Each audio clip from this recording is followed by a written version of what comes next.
With due honor and respect, it is my pleasure to announce the arrival of His Royal Highness the Emir of Hadejia, Alhaji Dr. Adamu Abubakar Majes CON, Chairman Jigawa Council of Chiefs. Sir, you are most welcome.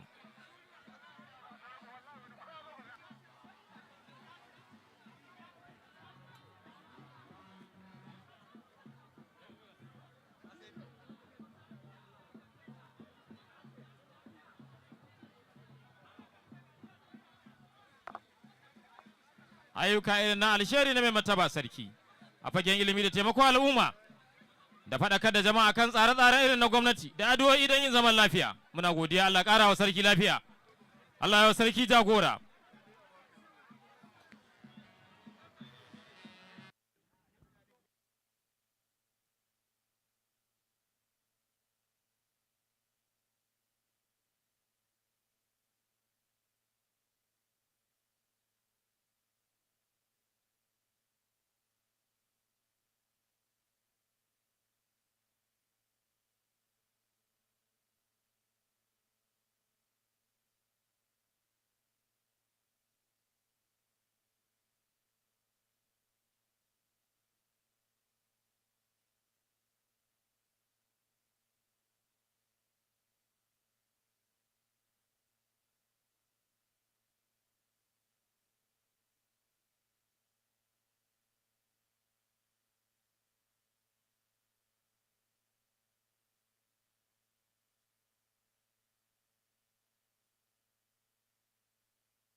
Jama'a muna neman haɗin kai da Allah, mutane da suke wannan wuri suka cinkushe da nan bayan mu da Allah ku samu wuri gefe a tsatsaya. Jama'a ba mu haɗin kai a bai tafi cikin tsari. Da Allah jama'a da suke tsakiyar wannan fili duk a koma gefe. Muna godiya da ansa gayyata da aka yi. Kuma muna sanar da haɗin kai da goyon baya da ake baiwa shugabanni a dukkanin da irin wannan al'amari mashahuri ya taso. Muna fata yau ma za a bamu. Da Allah jama'a da suke tsakiyar wannan fili a koma gefe a ba mu haɗin kai a bai tafi cikin tsari. Tuni dai mai girma mai mataba sarkin Hadeja ya riga da ya ƙara so na wuri Alhaji Dr. Abubakar Maje CON shugaban majalisar sarakuna na jihar Jigawa. Shugabanni daga ko'ina ana ci gaba da shigowa wajen wannan mashawar al'amari wadda insha Allahu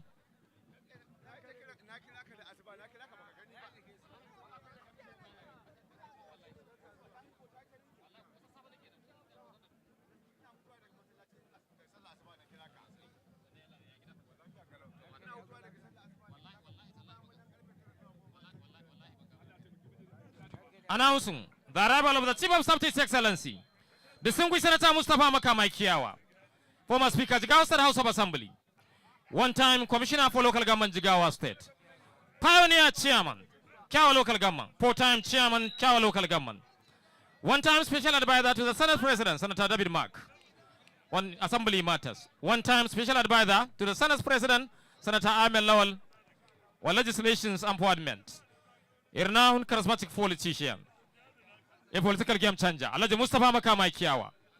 Ina marabala da mai girma shugaban ma'aikata na gidan gwamnati, distinguished Senator Mustapha Makamai Kiyawa, wanda ya riga da ya shigo wannan wuri, shugaban karamar hukumar Kiyawa na farko, tsohon shugaban majalisar dokoki na jihar Jigawa, tsohon kwamishinan ƙananan hukumi na jihar Jigawa, gogaggen ɗan siyasa, fitaccen mai taimaka al'umma, tsohon mai bayar da shawara ga shugaban majalisar tarayya da tije na ƙasa, Senator David Mark, wanda muke ta aiki da shi. We have been working assiduously under his directives, distinguished Senator Mustapha Makamai Kiyawa, to make this event colorful. Alhaji Idi Master Hadeja, Maji Daɗin Jabo, Bagirma Maji Daɗin Jabo, Alhaji Idi Master Hadeja. You are welcome. Alhaji Sabi Allema mun ne maka fatan alheri.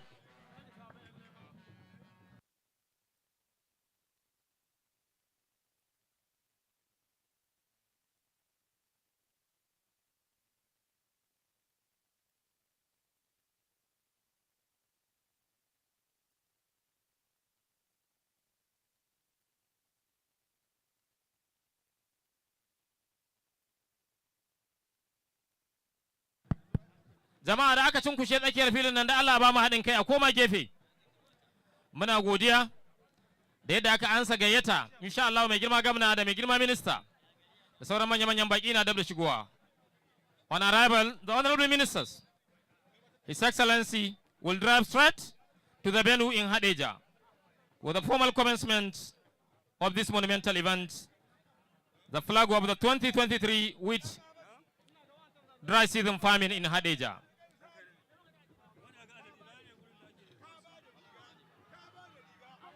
A koma gefe da Allah kada cinkushe wuri.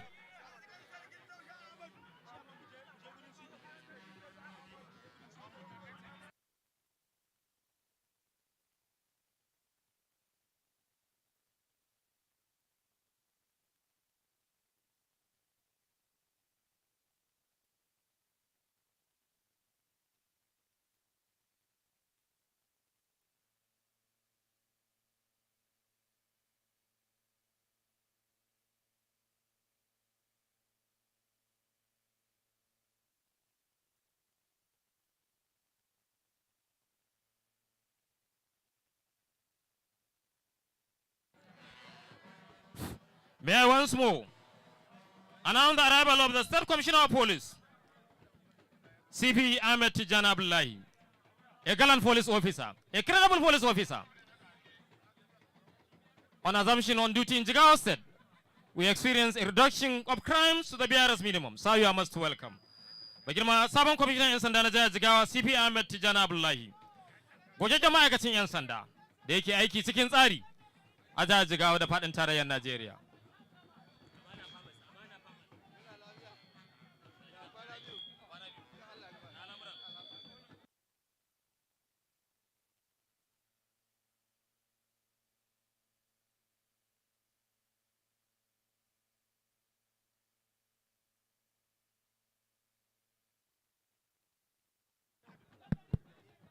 The State Director DSS, ably represented by Alhaji Usman Sule.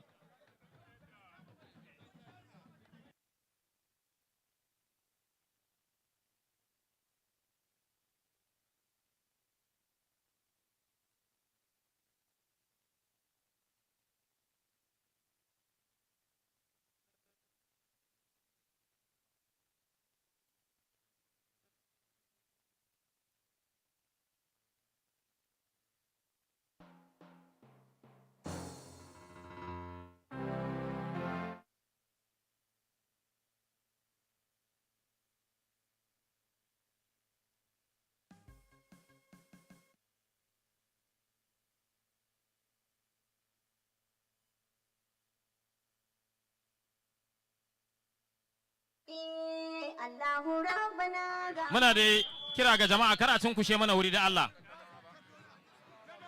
A koma gefe a zazzauna ko a tsatsaya. The zonal manager, Hadeja Jama'ar Riba Basin Development Authority, Hadeja Area Office. May I this medium to once more acknowledge the arrival of the Chief of Staff to His Excellency, distinguished Senator Mustafa Makamai Kiyawa.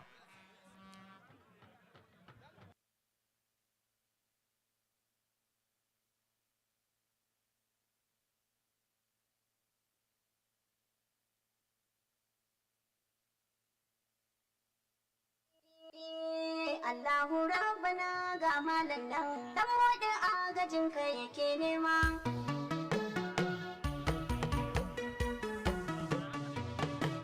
Allahu Rabbana ga malam nan kai ne ka bashi ne sama kare shi.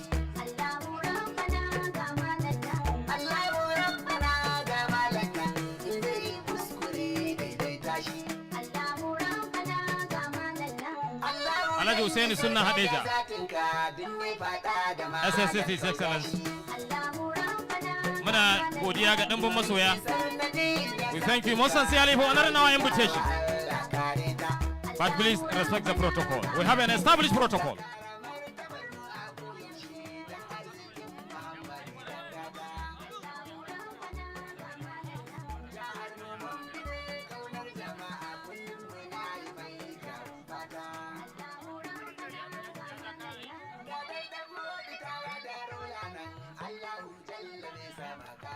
Distinguished prominent personalities, we thank you most sincerely for honoring our invitation, but please respect the established protocol. Kada cin kushe wuri da Allah koma gefe. Wuri yayi wuri. Ba girma gamna Malam Umar Namadi FCA, limamin rayar karkara da birane. Masoyan al'umma jihar Jigawa, wanda burinsa kullum a gina ƙasa a ciyar da al'umma gaba. A matakai irin na ilimi, samar da ayyukan yi, tabbatar da raba daidai ga tsakanin al'umma, wannan kabakin alheri ya biyo gagarumin aiki da hangen nesa na mai girma gamna dan ganin kasa ta samu gagarumin ci gaba. His Excellency Malam Umar Namadi FCA, the alcoholic governor, a governor with a vision, mission, passion, innovation aims towards taking the state to a greater height. The field of agriculture, education, economic empowerment, wealth creation, in addition to running over an open government with zero tolerance for corruption. Malam Umar Namadi FCA, one of the leading governors in urban rural renewal.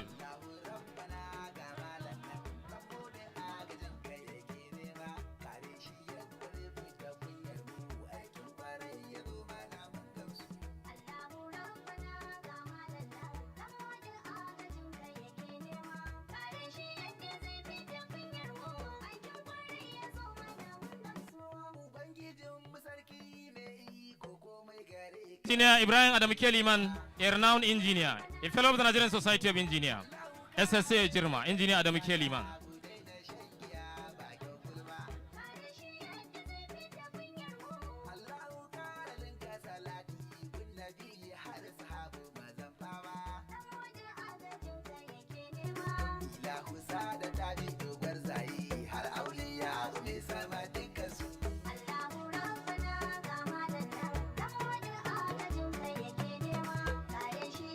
Guri ya yi guri. Mai girma gamna na da shigowa da mai girma minista. Insha Allahu don mu shiga cikin wannan shiri gadan-gadan.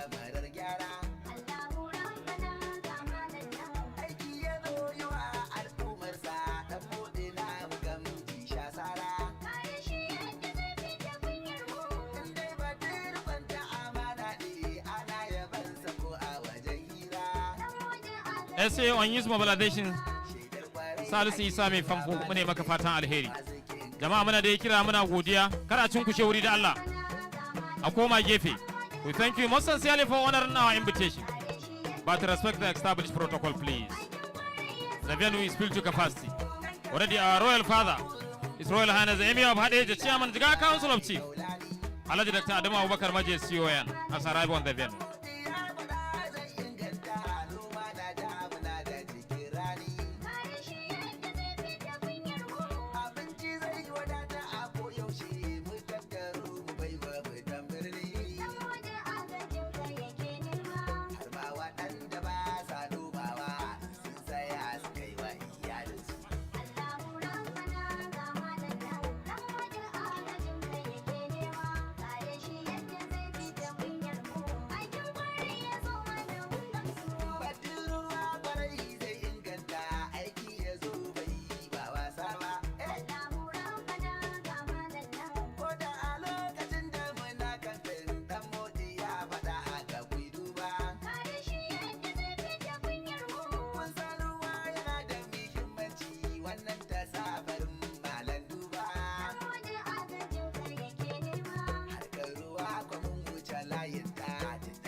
Jama'a da suke tsakiyar filin a koma gefe.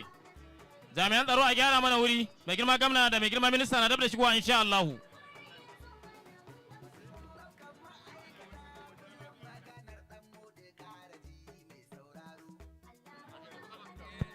A gyara mana wuri mai girma gwamna na dab da shigowa insha Allahu. Insha Allah mai girma gwamna will arrive in the next few minutes with the formal commencement of this historic event aimed towards taking farming to a greater height in Jigawa State and the nation at large. Please, jami'an tsaro kowa ya koma gefe da Allah, a koma gefe. Kowa ya koma gefe, a ba mu haɗin kai abu ya tafi cikin tsari. Muna godiya da ansa gayyata. Mai girma shugaban ma'aikata na fadar gwamnati da muke aiki kai tsaye. Karkashinsa don ganin wannan abu ya samu gagarumin nasara. Muna godiya wadda tuni ya riga da ya shigo na wuri kuma ana ta gyara abubuwa don ganin abubuwa sun tafi cikin tsari.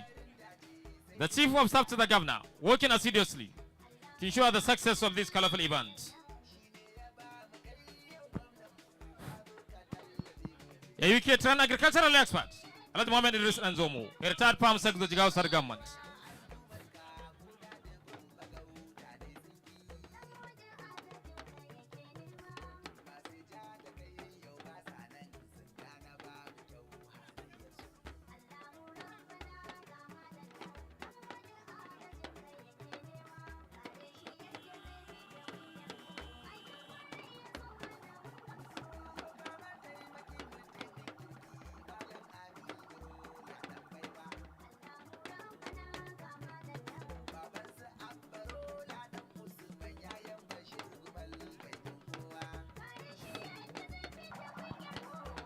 Announcing the arrival of His Excellency, the Chief Host, His Excellency, Malam Umar Namadi FCA, and the Honorable Ministers to the venue. Commander Civil Defense, Nigerian Security, Mohammed Anjuma.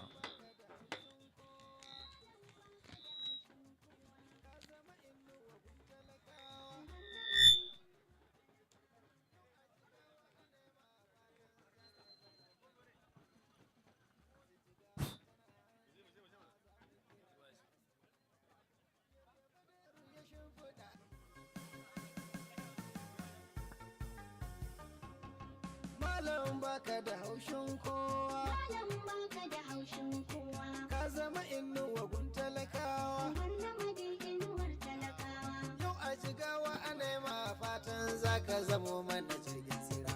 Yanzu Jigawa tana hannunka za mu kira ka da sarkin gyara. Yadda Badaru ya shimfiɗa aiki haka muke maka fata kai ma. Ga ka ƙwararre ga ka sananne lamarin ka tuni ya girma. Yadda Badaru yara da kan mu Jigawa muke maka fata kai ma. Ga ka nitsatse ga dattaku lamarin ka tuni ya girma. Ba a gwani sai ya yi gwaninta haka muke maka fata kai ma. Ka bata da ranka ka nemo suna haka muke maka fata kai ma. Dan moɗin magajin baba Badaru muna addu'ar Allah. Announcing the arrival of His Excellency Malam Umar Namadi FCA, the Chief Host, was Honorable Minister of Agriculture. Another distinguished prominent invited guest arriving at the venue. His Excellency Malam Umar Namadi, the champion of agricultural revolution, that sector modern Jigawa, a man of peace.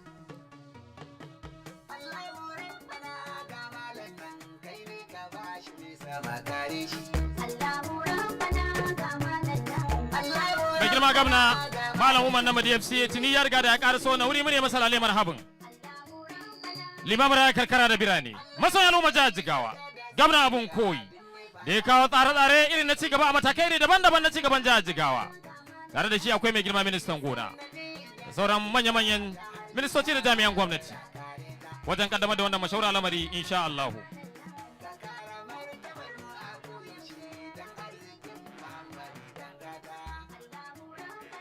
Amana Farmers, Alhaji Aliyan Dutse. Da Allah jami'an tsaro a gyara wurin na a buɗe fili.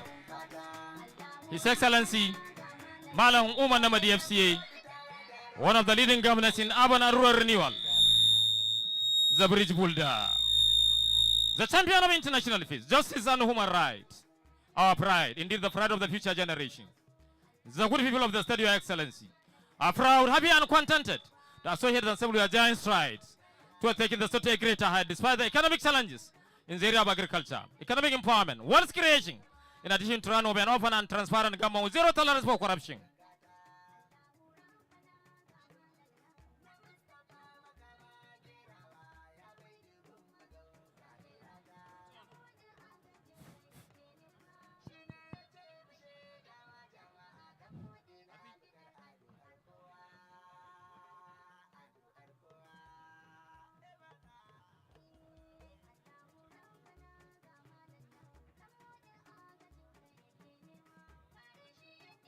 Mai girma gwamna ya riga da ya shigo a daidai wannan lokaci.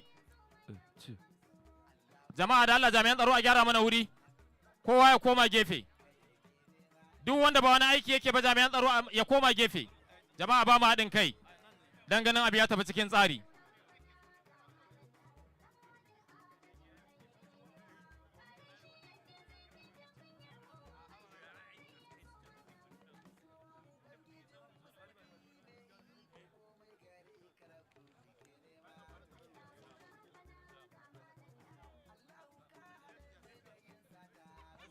One.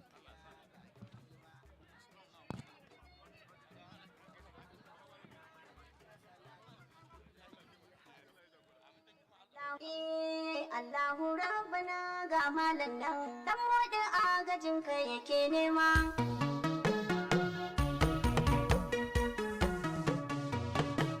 Allahu Rabbana ga malam nan kai ne ka bashi bisa makari.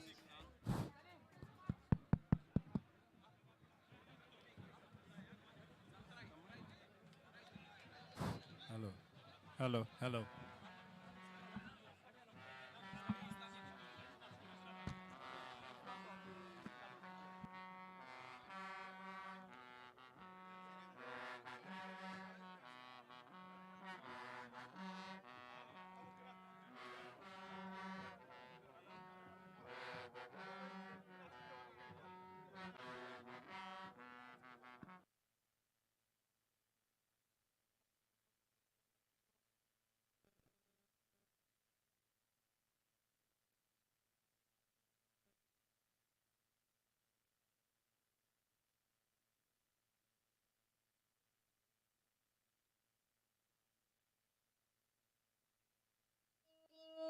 Allahu Rabbana ga malam nan dan wada agajin kai yake nema. A daidai wannan lokaci,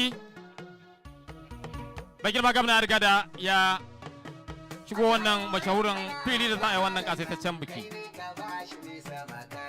His Excellency, the Architect of Modern Jigawa, Malam Umar Namadi, a fellow of the Institute of Chartered Accountants of Nigeria,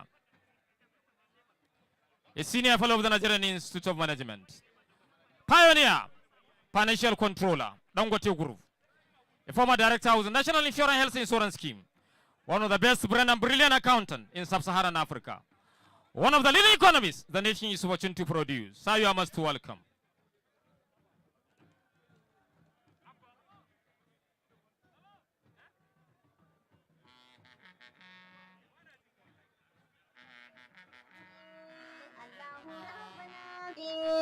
Allahu Rabbana ga malam nan dan wada agajin kai yake nema.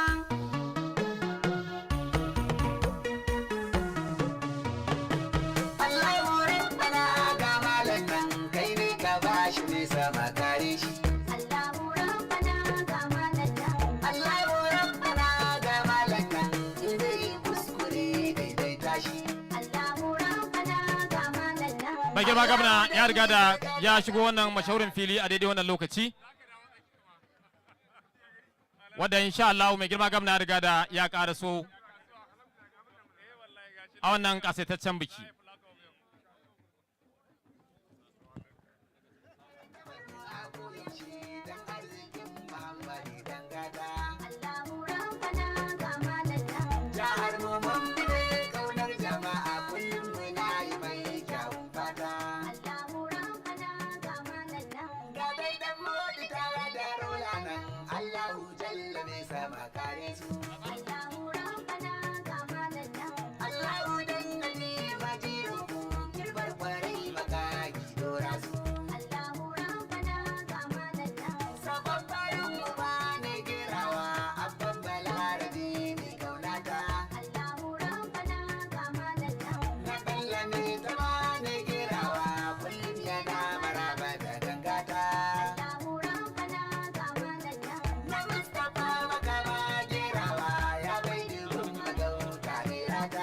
Announcing the arrival of His Excellency Malam Umar Namadi FCA, the champion of the Gausa Agricultural Revolution, one of the leading governors in Aba Rural Renewal, the architect of modern Jigawa, a man of peace, the champion of international peace, justice and human rights, the chief host, His Excellency Malam Umar Namadi FCA.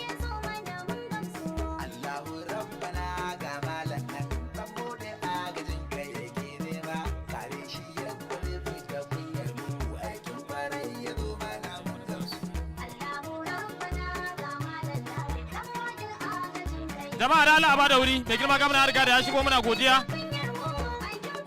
His Excellency ya riga da ya karaso a daidai wannan lokaci. Jama'a a ba da fili kowa ya koma gefe. Jami'an tsaro da Allah ya gyara mana wuri.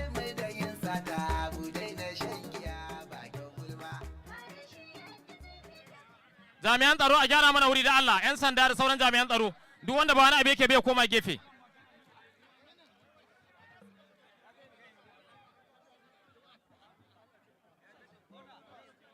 Tuni mai girma gwamna riga da ya karaso wannan mashaura lamari wanda insha Allahu za a fara shi a daidai wannan lokaci. Jami'an 'yan sanda da Allah a gyara mana wuri. A gyara mana wuri. Jami'an tsaro da Allah a gyara mana wuri. Jama'a muna godiya da Allah a gyara mana wuri jama'a. Jami'an tsaro.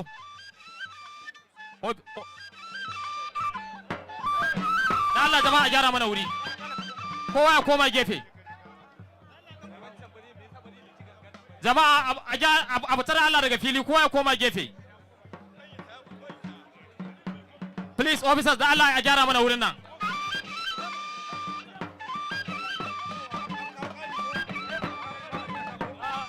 Jama'a a gyara mana wuri da Allah.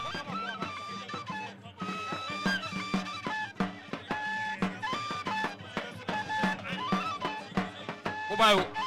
Jama'a da Allah a gyara mana wuri a ba mu haɗin kai.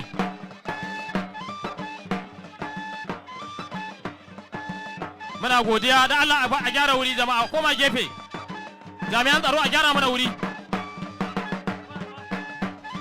Jami'an tsaro a gyara mana wuri da Allah. Kowa ya koma gefe.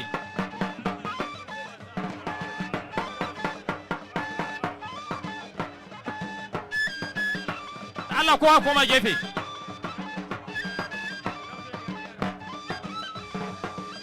Jama'a saurara mana da Allah a gyara mana wuri. Kowa ya koma gefe. Kowa ya koma gefe jama'a a ba mu haɗin kai da Allah. Kowa ya koma gefe. Jama'a kowa ya koma gefe. Ba zancen gaisuwa. Da Allah ba zancen gaisuwa kowa ya koma gefe.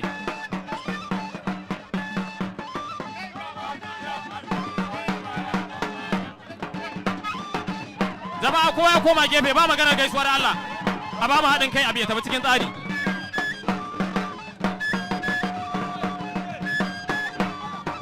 Muna godiya jama'a da Allah kowa ya koma gefe.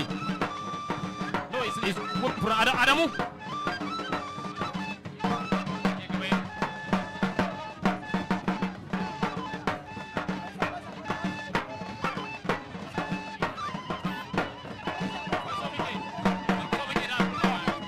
Muna godiya da Allah jama'a kowa ya koma gefe. Jama'a kowa ya koma gefe.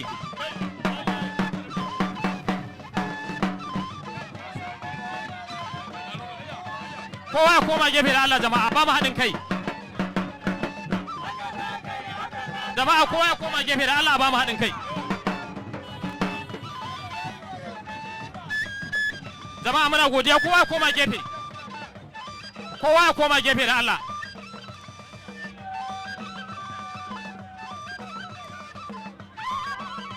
Jama'a kowa ya koma gefe a ba mu haɗin kai a bai tafi cikin tsari.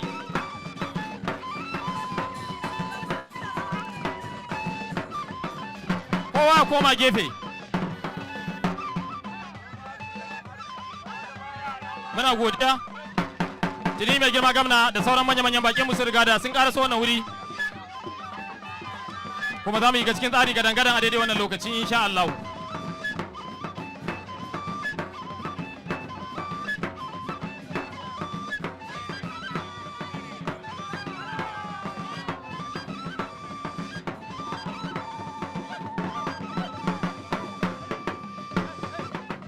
Jama'a kowa koma gefe.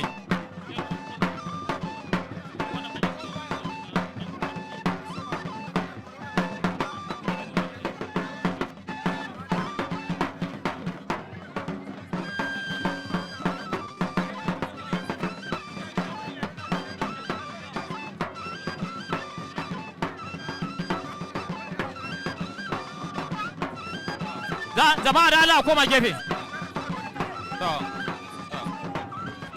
Makara saurara mana.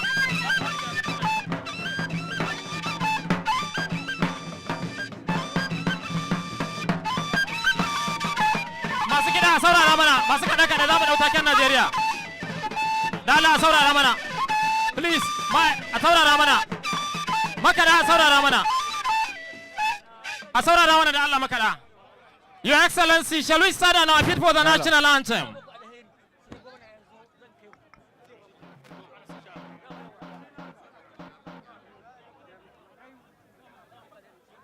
The national anthem, please.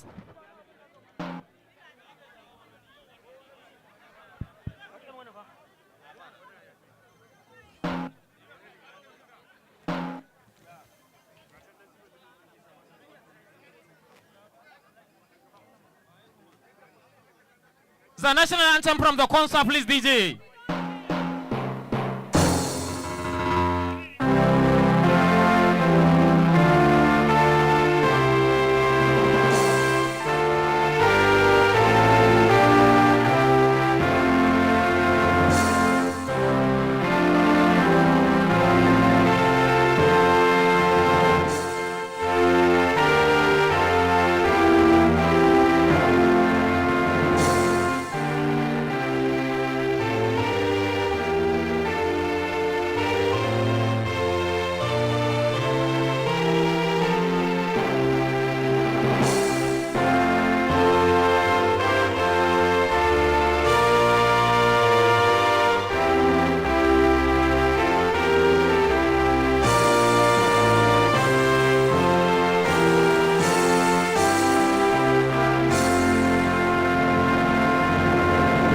Alhamdulillah. MashaAllah. Your Excellency, permit me to invite a renowned Islamic scholar, the Chief Imam of Hadeja.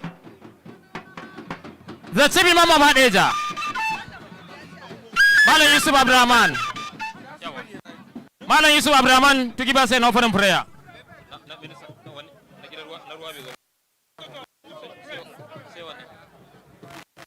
The Chief Imam of Hadeja. The Chief Imam of Hadeja. Mai girma babban limamin Hadeja, Malam Yusuf Abdurrahman ya bude mana da addu'a. A gurguje kasancewar mai girma Malam Liman baya nan, zan gayyaci mai girma kwamishinan ruwa na jihar Jigawa Malam Ibrahim Garba Haningiwa. Malam Ismaila Basirka a gurguje ya zo ya bude mana da addu'a. Allah gata malam.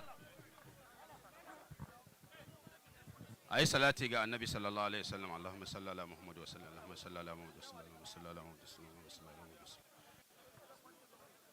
اللهم هدنا فيمن هديت وتولنا فيمن توليت وبارك لنا فيما أعطيت وقنا واصرف عنا برحمتك شر ما قضيت فإنك تقضي بالحق ولا يقضى عليك إنه لا يذل من واليت ولا يعز من عاديت تباركت ربنا وتعاليت ولك الحمد على ما قضيت ولك الشكر على ما أعطيت اللهم اقسم لنا من خشيتك ما تحول به بيننا وبين معصيتك ومن طاعتك ما تبلغنا به جنتك ومن اليقين ما تهون به علينا مصائب الدنيا ومتئنا اللهم بأسمائنا وأبصارنا وقواتنا أبدا ما أحييتنا واجعله الوارث منا واجعل ثارنا على من ظلمنا وانصرنا على من عادانا ولا تسلط علينا بذنوبنا من لا يخافك فينا ولا يرحمنا الله جاغورا mu Allah kai masa jagoranci wannan jaha ta mu Allah ka zaunar da ita lafiya kasan mu Allah ka zaunar da ita lafiya subhana rabbika rabbil izzati amma yasifun wa salamun alal mursalin walhamdulillahi rabbil alamin. Alhamdulillah. His Excellency, the State Executive Governor, Malam Umar Namadi FCA, the Chief Host, the Champion of the Gaussian Agricultural Revolution. His Excellency, the State Deputy Governor, Engineer Amin Usman Gumel, MNSC. The Speaker of the Gaussian House Assembly, Right Honorable Haruna Aliyu Dangiating. The Honorable Minister of Agriculture and Food Security, Senator Abubakar Kyari. The Honorable Minister of State for Agriculture and Food Security, Alaji Aliyu Sabi Abdullahi, Our most respected royal father of the day, His Royal Highness the Emir of Hadejia, Chairman Jigawa Council of Chief, Alhaji Dr. Adamu Abubakar Maji, the Chairman Senate Committee on Agriculture, Senator Mustafa Sabiu, the Chairman House Committee on Agriculture, the Chief of Staff to the Vice President, distinguished Senator Ibrahim Hassan Hadejia, the Senior Special Advisor to the President on Food Security, distinguished Senators representing Jigawa North East, Ambassador Amir Abdul Hamid, distinguished Senator representing Jigawa Northwest, the Secretary to the Jigawa State Government, Malam Bala Ibrahim Mamsa, the Chief of Staff to His Excellency, distinguished Senator Mustafa Makama Kiawa, the State ABC Chairman, Alhaji Aminu Sanu Gumel, members of the Jigawa State Executive Council, members of the Jigawa State House of Assembly, members of the National Assembly, State APC Political Jagonant, Ebiloni Alhaji Isa Girawa, the Chairman Aliuma Group, producer of A&C Fertilizer Alhaji Alisu Madubi, Senior Special Advisors to His Excellency, Technical Advisors, Special Assistant Captains of Industry, Local Government Chairman, PAMSEX, members of the organized private sector, farmers groups and association, Agricultural Expert and Research Institute, Head of Extra Ministerial Department, distinguished ladies and gentlemen.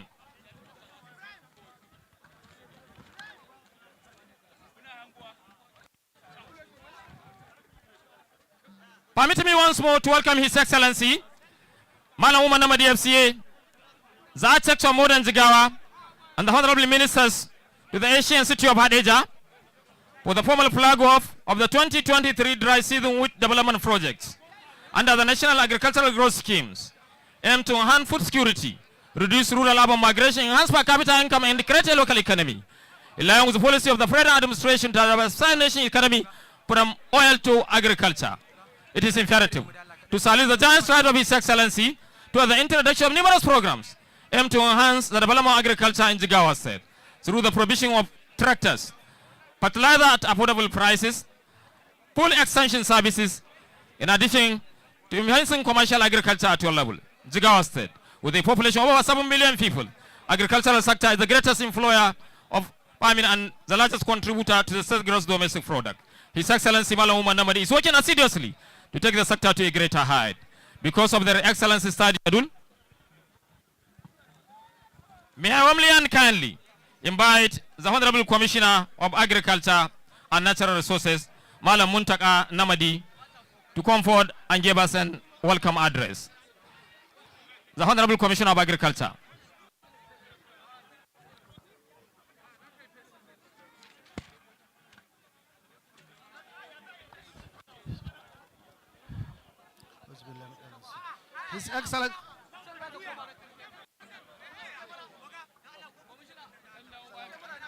His Excellency, the Governor of Jigawa State, Malam Umar Namadi, FCA. The Deputy Governor of Jigawa State, Engineer Aminu Ibrahim Usman Gumel. The Honorable Minister of Agriculture and Food Security, Distinguished Senator Abubakari. The Honorable Minister of State for Agriculture and Food Security, Distinguished Senator Aliu Sahabi Abdullahi. Distinguished Senator Ibrahim Hassan Hadejia, Deputy Chief of Staff to the Vice President. All distinguished senators here present, particularly the Chairman of the Committee on Agriculture. Members of the National Assembly here present, Right Honorable Speaker, Jigawa State of House of Assembly, Haruna Aliu Dangyatu. Members of the Jigawa State House of Assembly present. The Emir of Hadejia, Alhaji Adamu Abubakar Maji, CON. Commissioner of Police, Jigawa State. Honorable Commissioners, Party Chairman Aminu Sani Gumal, Party Leader Alhaji Isa Gira and all other dignitaries, all invited guests, ladies and gentlemen, Alhamdulillah, Barkam Kudazua. Assalamu alaikum. Let me start my welcoming address, welcoming you all to this official flag up of wheat development project. It gives me immense pleasure to be here with you today on this important occasion in Jigawa State. This is a key activity in the implementation of the government policy toward achieving food security in the country. I would also like to seize this opportunity to recognize the effort of the many honorable minister who made several recommendations that included this flag of ceremony to take place here in Jigawa. To drive by the present administration to support agriculture indeed, to address food security, create jobs, and promote sustainability, agricultural and social economic development of the country. It is predictable that an effective extension service delivery will help to disseminate and transfer of the needed technologies for productivity enhancement and rural income generation for the youth and farmers. Distinguished ladies and gentlemen, the intervention from the Federal Ministry of Agriculture and Food Security geared toward enhancing the agricultural productivity. Finally, I wish everybody who came from near and far to witness this occasion a safe return to their various destinations. Thank you. Allah ba mu sa'a, Allah ya mana jagora, Allah ya saka gwamnatin tarayya da wannan mutum da yake kishin al'ummar Jigawa. Muna godiya a gare ka mai girma gwamna. Allah ya saka da alheri. Your Excellency, you have just had an excellent welcome address from the Honorable Commissioner of Agriculture, commending the effort of His Excellency and Honorable Minister of Agriculture and Food Security toward making this event a reality.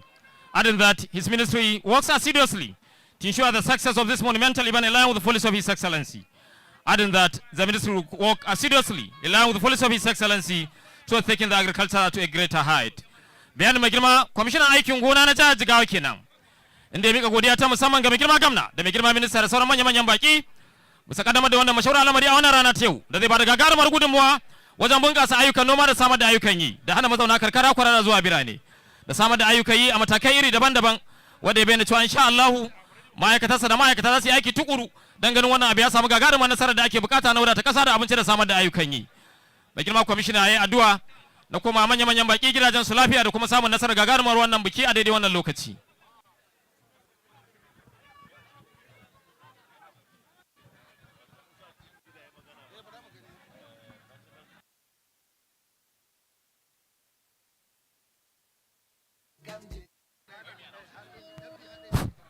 Mayor Omnian kindly invite the managing director, Hade Jamara Riba Basin Development Authority, Alhaji Mamun Dawo Aliyu.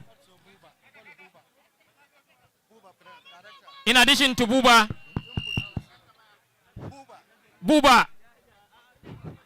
Alhaji Mamun Dawo Aliyu, Director Input, Buba,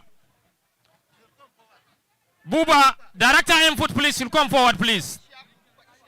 Alhaji Buba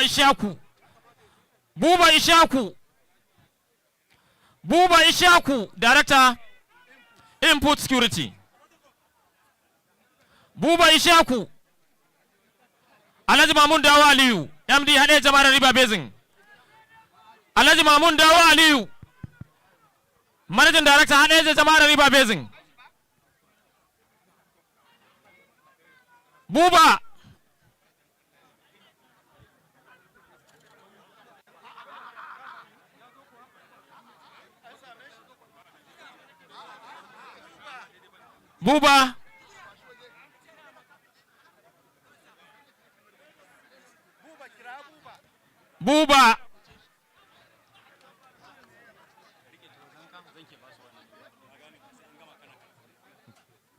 Buba,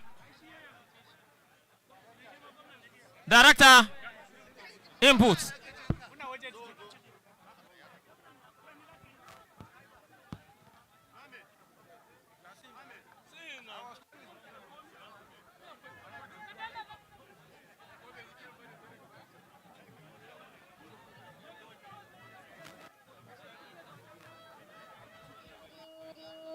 Allahu Rabbana ga malam nan dan wadin agajin kai yake nema.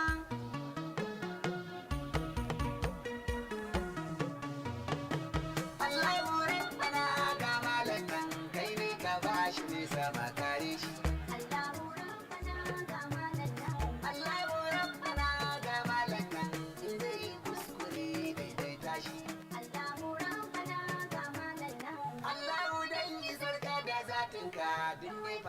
ga malam kaudashi.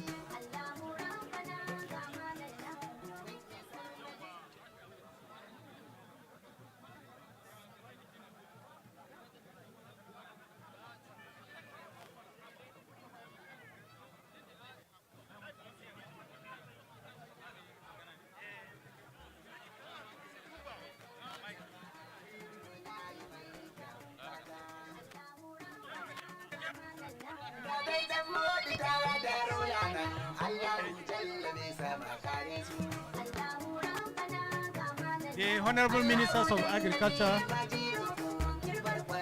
His Excellency the Executive Governor of Jigawa State, the Emir of Dutse, all other dignitaries here present,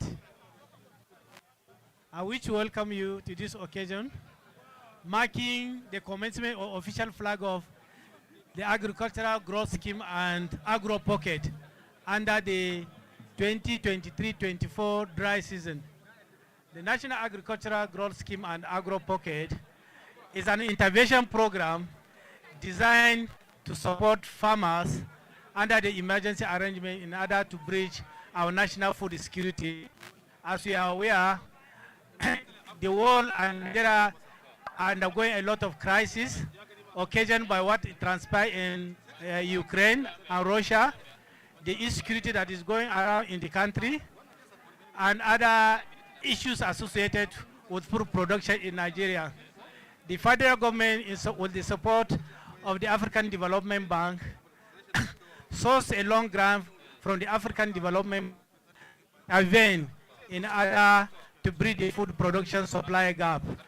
The program is going to target 6 major crops: wheat, rice, maize, cassava, sorghum, and soya bean. For the 2022-23 dry season, the focus is on wheat, rice, maize, and cassava. Jigawa State is accorded allocation under the wheat program because of its potential and the commitment shown by the state. Under the program, farmers are going to be supported with agri-input based on agronomic best practices. As we may be aware, in order to follow the best practices, soil samples were taken across Jigawa State, about 300. Same was taken in Gombe, Sokoto, and Kano in order to determine the nutrient status of the soil, to come out with a recommendation that will be able to support wheat crop production in Nigeria, particularly in Jigawa State, so that at the end of the day, our estimated yield will be maximally obtained, and the farmers participated under the program will be able to gain the required output to be able to improve their economic status and add to the national food reserve.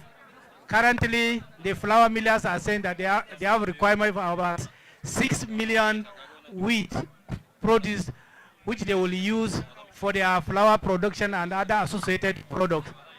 As a result of this, the Federal Ministry of Agriculture and Food Security, with the support of Mr. President and all the supporting stakeholders, therefore take this initiative in order to promote this job beginning. The program is going to be run for 8 months. We are going to do another dry season. So we are appealing to the farmers. The federal government is giving you a 50% subsidy on all these agriculture.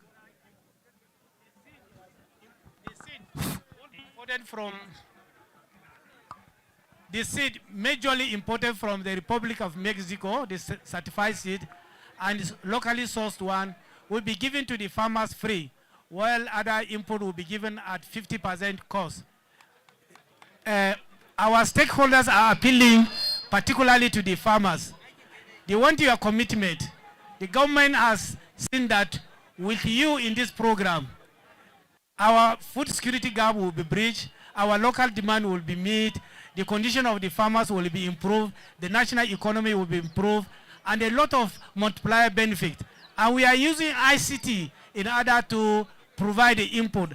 And the essence is to promote transparency, accountability, and easy assessment of impact.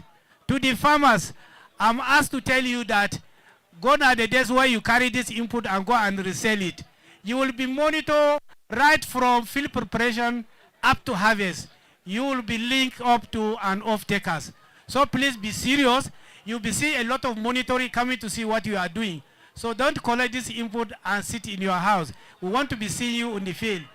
Extension master trainers has been carried out so that they can be able to support you all through the farm. So on behalf of our ministers and the executive governor, I say thank you for your listening and your commitment.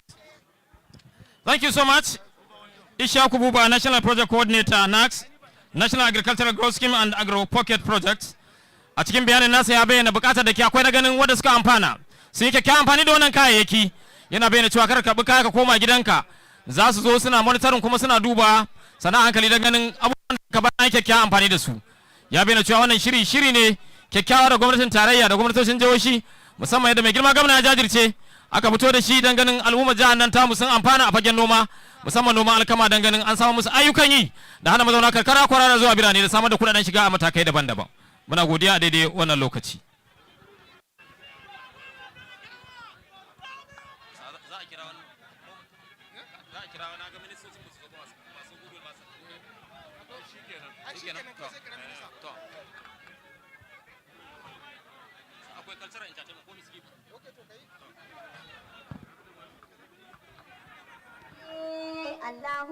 Taba kiɗi taba karatu. A daidai wannan gaba may I invite the Jigawa Cultural Troupe just for 3 to 5 minute cultural entertainment to display their talent. Thereafter, Lawan Gujungu, we are taking 2 musicals inshallah. Jigawa Cultural Troops. Bayan su kuma Lawan Gujungu, kowa mun bashi minti uku. Daga nan inshallah sai bayanin mai girma minista. Babban masoyan al'umma jihar Jigawa. Jama'a dan bubuɗa da Allah a bada wuri.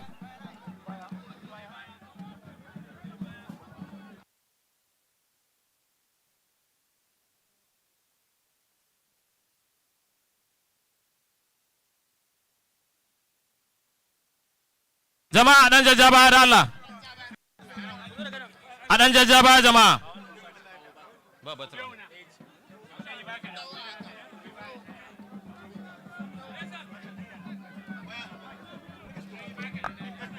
Jama'a ba da haɗin kai da Allah bai tafi cikin tsari. A dan buɗa.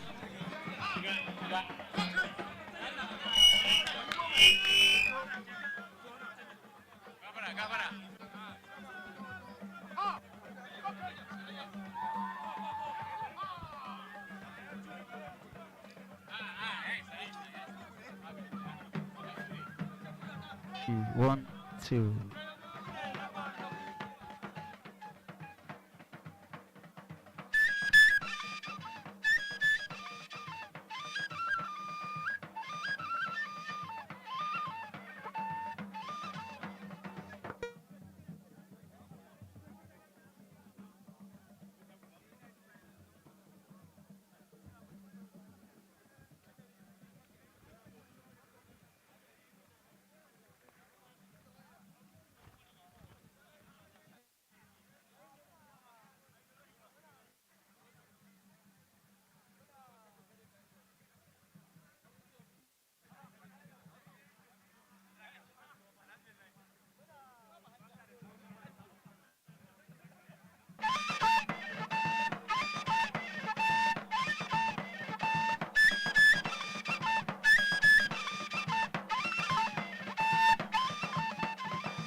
Jigawa Cultural Troupe, we are running out of time, please. We have to stop you here. We are through their time, please. Time is against us. We thank you for this wonderful display. You made us proud. Your recent performance organized by UNESCO. Na godiya nan za mu tsaye da ku saboda lokaci. Muna godiya, muna godiya.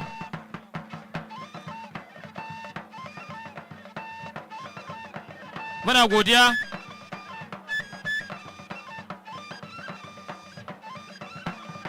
Muna godiya, please respect time, please. Yes.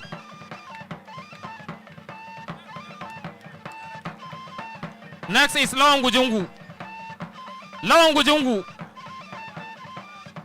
Lawan Gujungu. Lawan Gujungu.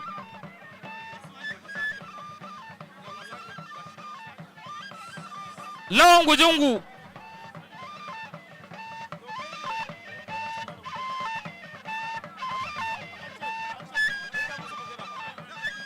Yes. Respect time, please. You have rules your time, please. Lawan Gujungu. Please drop the music. Make it aje kiɗa nan da Allah da kiɗa. Lawan Gujungu. Lawan Gujungu. Lawan Gujungu is unavoidably absent, please, I think. Lawan Gujungu.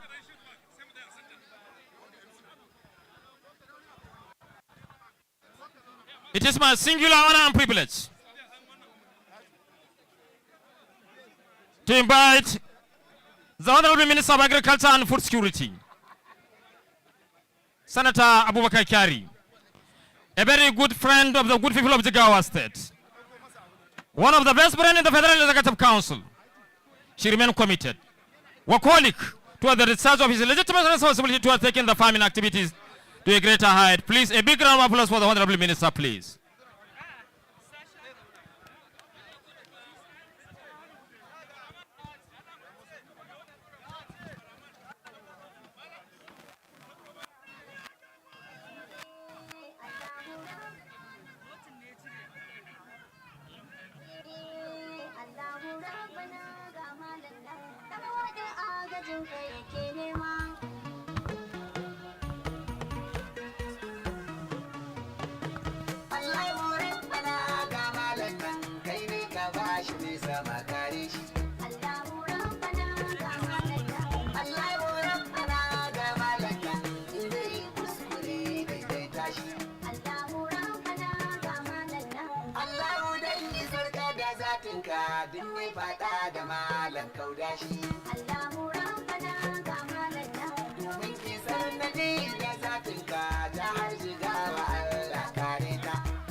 Music, please.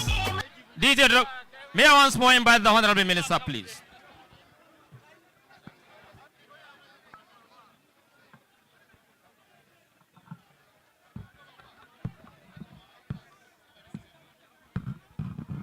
أعوذ بالله من الشيطان الرجيم بسم الله الرحمن الرحيم. Your Excellency, the Executive Governor of Jigawa State, the performing governor,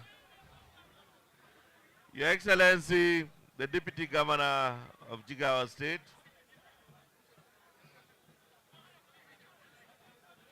distinguished Senator Saliu Mustafa, the Chairman of the Senate Committee on Agriculture, my colleague, the Honorable Minister of State, Senator Aliu Sabi Abdullahi, the Deputy Chief of Staff to Mr. President, the Office of the Vice President, Your Royal Highness, our Father, the Emir of Hadejia, the Speaker, House of Assembly, Jigawa State, and other members of the House of Assembly here present, members of the State Executive Council of Jigawa State, most especially our hardworking Honorable Commissioner of Agriculture, Jigawa State, other dignitaries here present, the directors and staff of the Federal Ministry of Agriculture and Food Security, gentlemen of the press, Your Excellency, permit me from this point forward to stand on the existing protocol. Ladies and gentlemen, we stand today a part of history on account of the action of our dear President, His Excellency Senator Bola Ahmed Tinubu, GCFR, who on 13th of July 2023 declared a state of emergency in Nigeria's food security. This action, unprecedented in the annals of this country's history, guides everything that I and my colleague, the Honorable Minister of State, have done since we assumed the leadership of the Federal Ministry of Agriculture and Food Security. Standing before you today on this occasion of the launch of the 2023 Dry Season Farming Initiative in Nigeria, permit me to congratulate all of us here for being part of positive history, even as we embark on crucial endeavor. By force of its very essence, dry season farming offers us a unique opportunity to harness the untapped potential of our land and diversify Nigeria's food production capabilities. Indeed, its importance cannot be overstated, as it allows us to overcome seasonal limitations and meet the demands of our growing population while also bolstering our economy. The dry season farming is an integral part of the National Agricultural Growth Scheme and AgroPocket NAGS-AP project, made possible by a $134 million loan facility advanced to Nigeria by the African Development Bank, and encapsulates this administration's resolve to expand the capacity of our farmers to engage in the cultivation of key staples like rice, maize, cassava, and wheat across the country. The aim is to increase crop yield by at least 20% compared to the previous year. These high values staples will be joined by others like soybeans and sorghum in the wet season.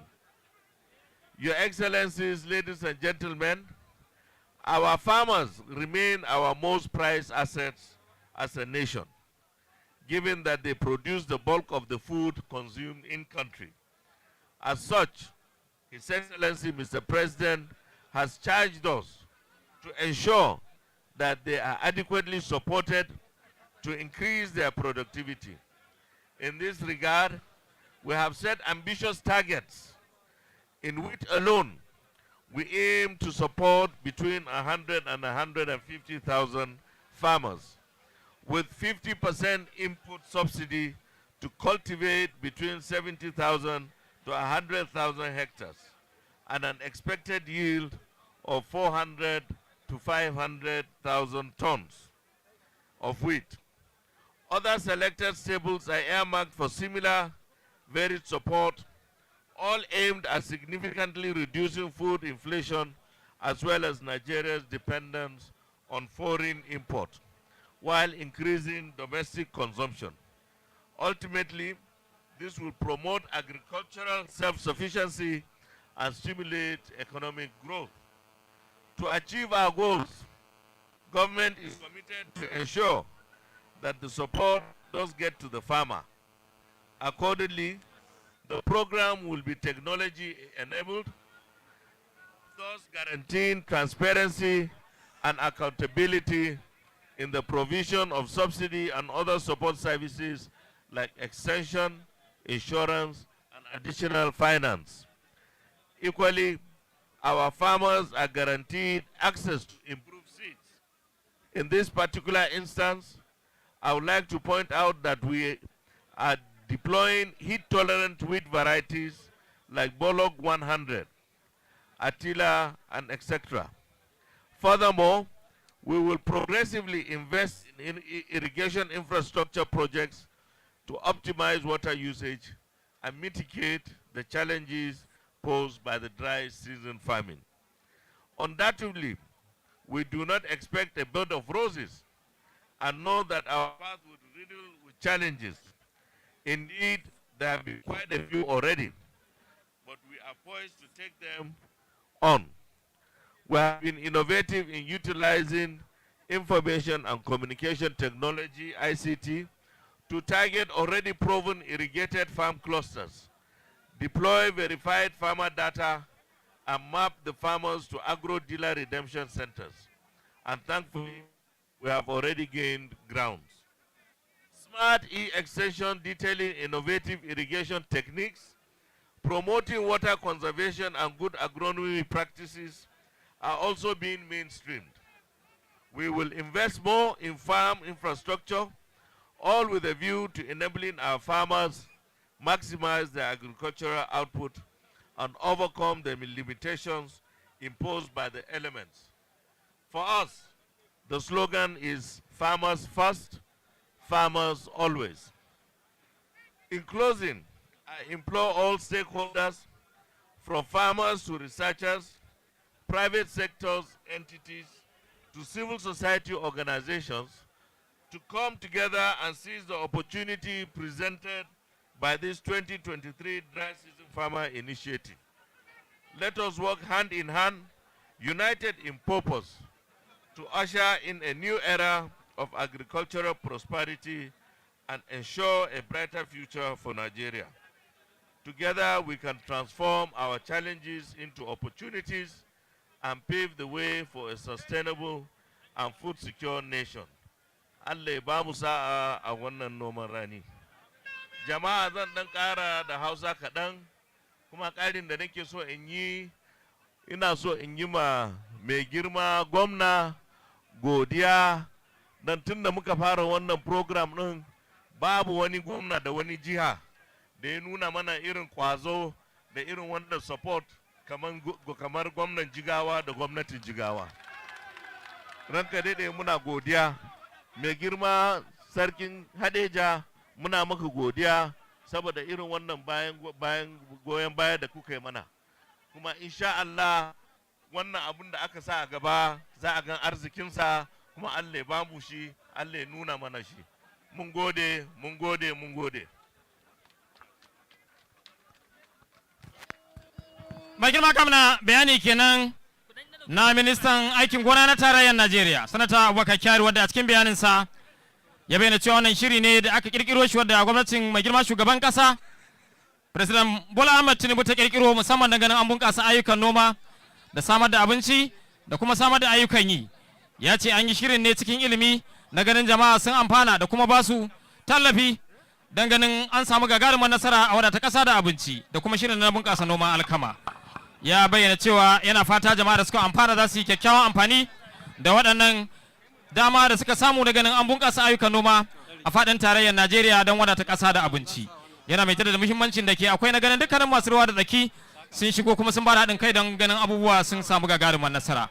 Ya bayyana cewa a dukkanin tarayyar Najeriya, jihar Jigawa ƙarƙashin jagorancin mai girma Malam Umar Namadi FCA ita ce ta bada mafi haɗin kai mafi girma don ganin wannan abu ya samu nasarar da ake bukata a ɗaukakin gwamnati da ke faɗin tarayyar ƙasar na wanda ya sa wannan abu ya tabbata yau ake gudanar da shi a wannan jihar tamu ta Jigawa a birnin Hadeja. A daidai wannan gaba, may I use this medium with the permission of His Excellency to invite the Managing Director, Jigawa Agricultural and Rural Development Authority, Malam Imam Mohammed, to come forward for the formal presentation of farmer registration certificate to His Excellency, Malam Umar Namadi FCA, recognition of his giant stride toward taking the agricultural sector to a greater height.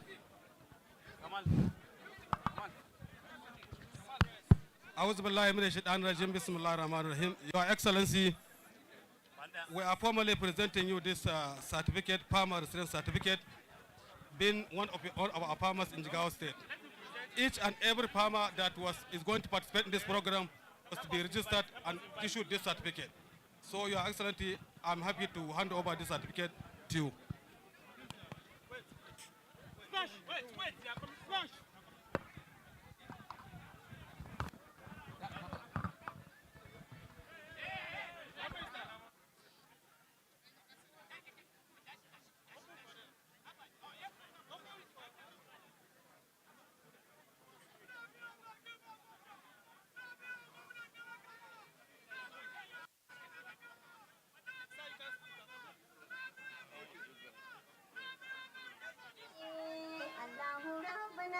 malam nan dan modin agajin ka yake nema.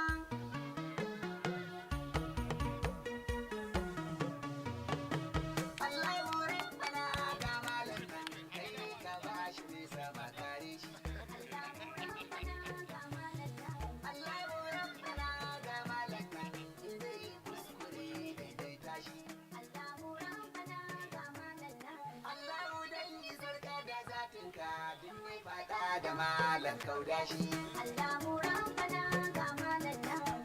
Thank you so much, Your Excellency. We witnessed the formal presentation of the certificate to His Excellency, recognition of excellent services in the agricultural sector. May I most respectively invite His Excellency, the Executive Governor of Jigawa State, Malam Umar Namadi FCA, the Chief Host, the champion of Jigawa State Agricultural Revolution, one of the leading governors in urban and rural renewal, the symbol of Nigerian democracy, a mover of the nation politics.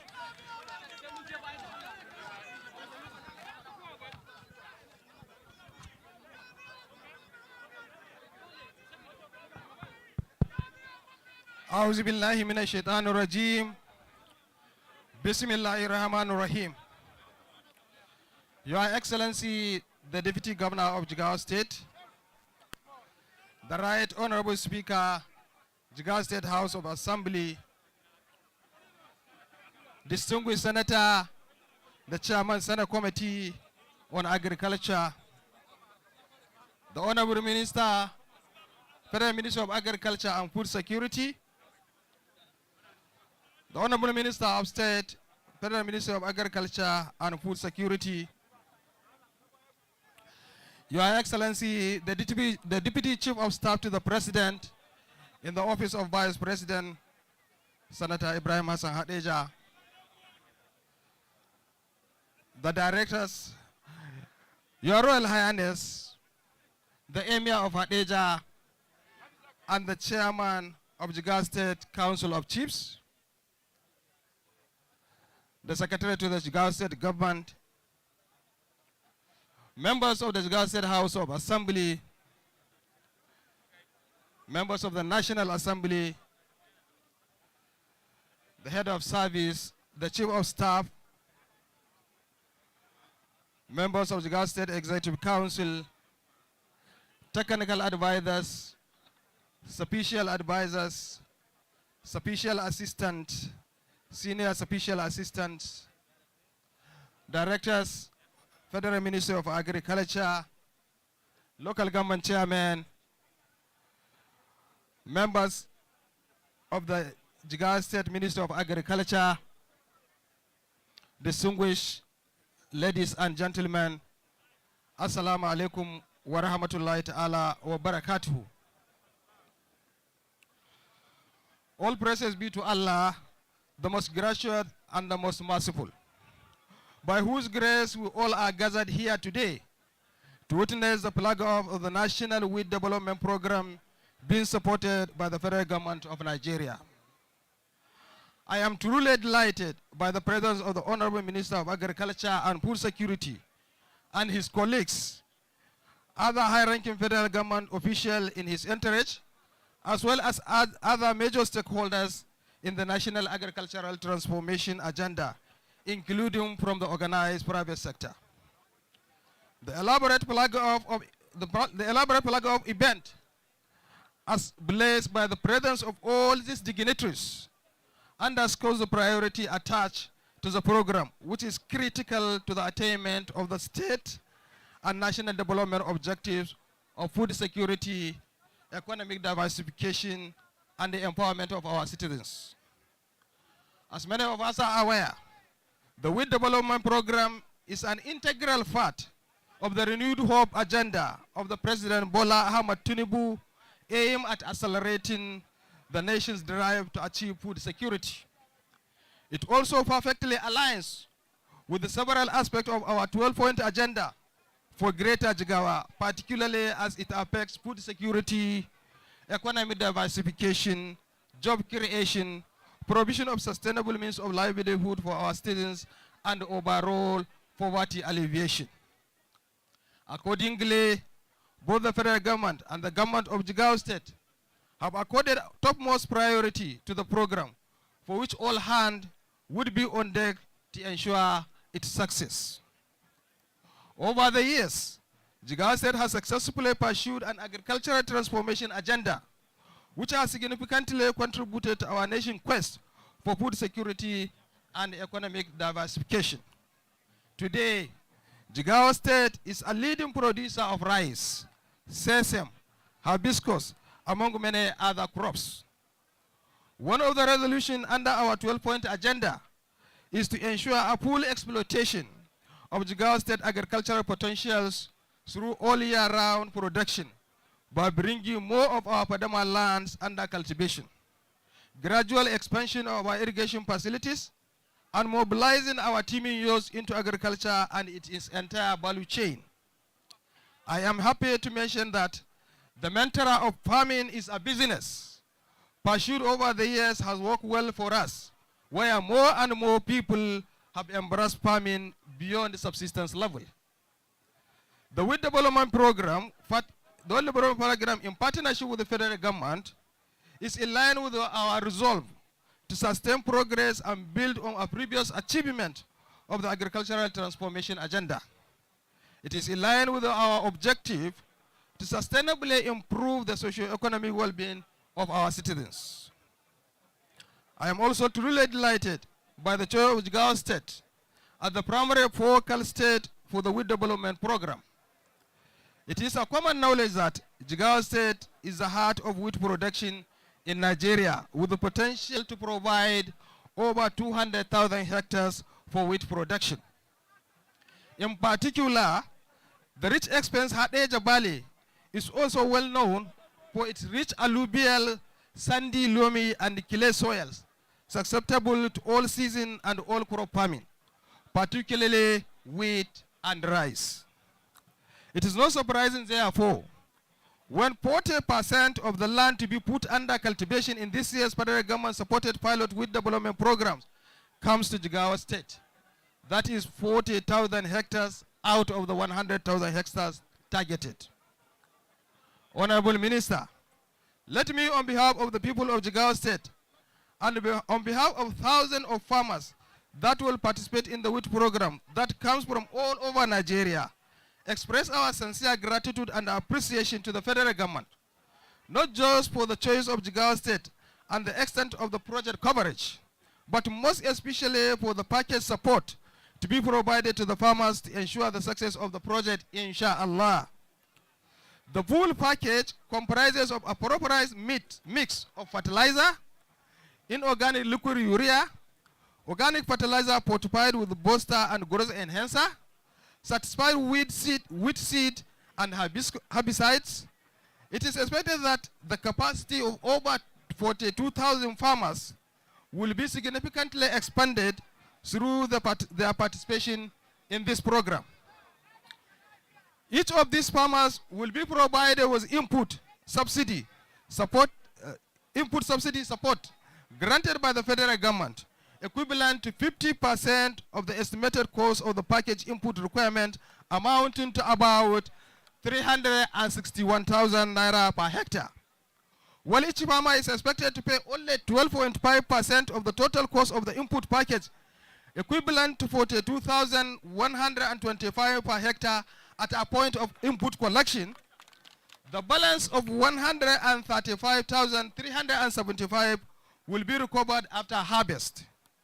In order to provide comfort for the federal government and the input suppliers, the Jigawa State government has worked out an arrangement with the Nigerian Incentive-Based Risk Sharing System for Agricultural Lending, NISAL, to provide guarantee for the balance of 37.5% of the cost of input supplied. The Jigawa State government will also provide pre-high quality extension service to wheat farmers, for which arrangements have been concluded for the engagement and the training of additional 1,440 extension agents to ensure full coverage. My plea in this regard is for the farmers to seriously heed to the guidance to be provided by the extension agent. As we all know, wheat farming requires extreme observance of agronomic practices associated with its cultivation. While government is prepared to effectively play its own role, farmers must also do what it takes to ensure the success of the program. May Allah subhanahu wa ta'ala, Al-Karim, Al-Hafiz, Al-Mukit, the bountiful, the preserver, the nourisher, make us successful in this great endeavor of our journey to food security for our nation. May Allah preserve and nourish our farms and give us bountiful harvests for all our crops. Honorable Minister, respected ladies and gentlemen, let me take this opportunity to ask the federal government to accelerate the completion of Hadeja Valley irrigation project with a potential of irrigable area of over 25,000 hectares and the capacity to significantly deliver food security objective of President Bola Ahmed Tinubu Renew Port Hope agenda. The Hadeja Valley project, which was initiated by late Shagari administration in the early 1980s, is still less than 25% completed after almost 4 decades. Following a flag off of the project performed in 2018, it is noteworthy that earlier this year, former President Muhammadu Buhari has commissioned the successful completion of a segment of the project covering 6,000 hectares. There is no doubt that this has significantly contributed to our quest for food security, job creation, economic diversification. But despite this significant stride, however, there is still a long way to go, considering the project's potentials. It is my prayer that Tinubu administration will make history by completing the project 100%. On this note, I once again sincerely and appreciate everybody for being here with us today, most especially the Honorable Minister and his colleague, members of the National Assembly, the technical team of the Federal Ministry of Agriculture and Food Security, staff and members of the technical team of the state agricultural sector, and thousands of our wheat farmers that have gathered here for the flag off event.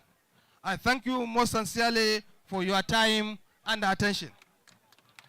It is my singular honor and privilege to invite the Honorable Minister for the flag off of this program. Honorable Minister.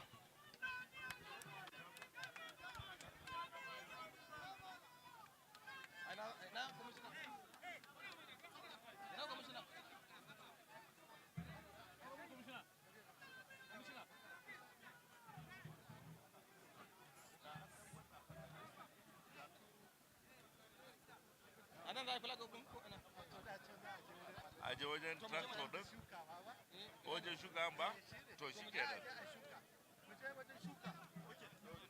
wurin shuka to idan ga excellence wurin shuka wayo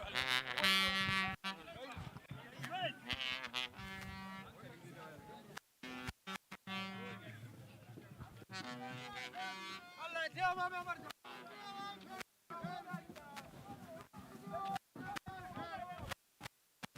bai girma gamna bayan ya gabatar da bayaninsa ya gayyaci bai girma minista da sauran shugabanni don kaddamar da wannan mashaura lamari. His Excellency, having formally delivered his address, had formally invited the Honorable Minister and other prominent dignitaries from the federal government and the state for the formal flag off of this monumental program and to enhance food security. The National Wheat Drive Program taking place in the ancient city of Hadeja.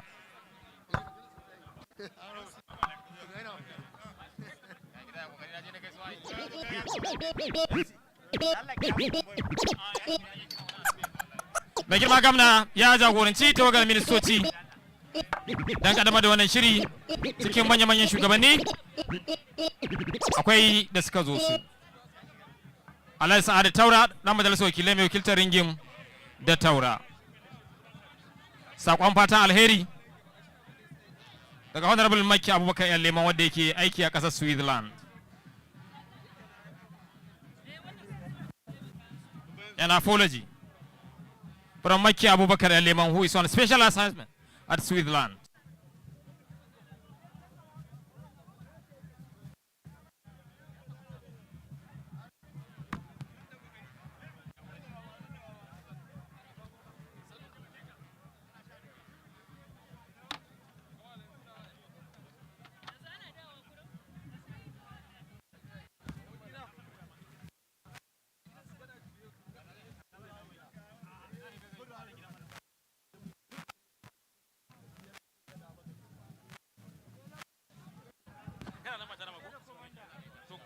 Friday Hadeja, jigo a jami'ar APC.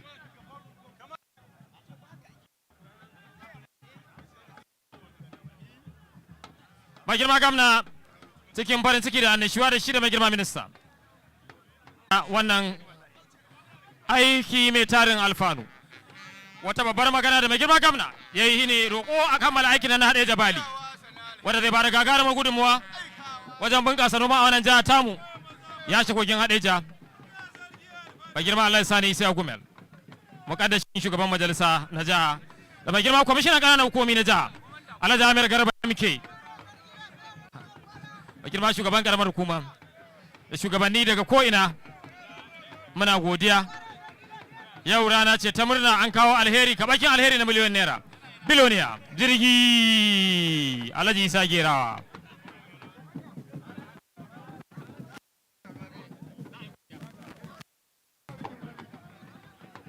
Wuri ya yi wuri, aiki ga mai kare ka mai girma gamna, ka yi taka, ka yi tarago mai girma gamna, madugu uban tafiya, ka buɗe sabon babi a ci gaban jihar Jigawa a fannoni daban-daban. An shigar da jama'a tsare-tsare da ayyuka na alheri mai girma gamna.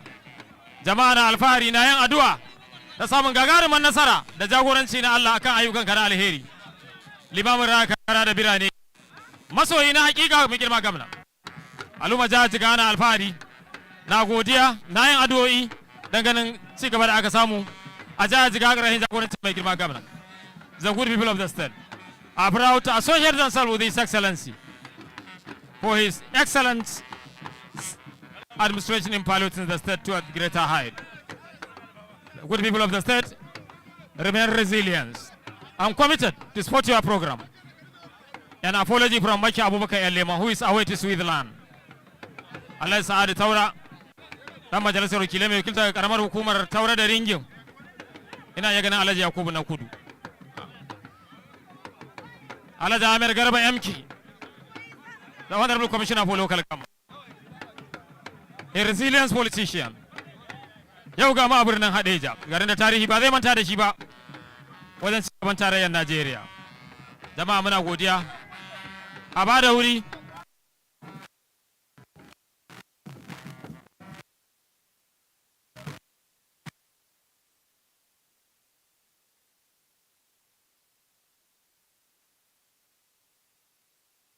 Alhaji Amir Garba MK.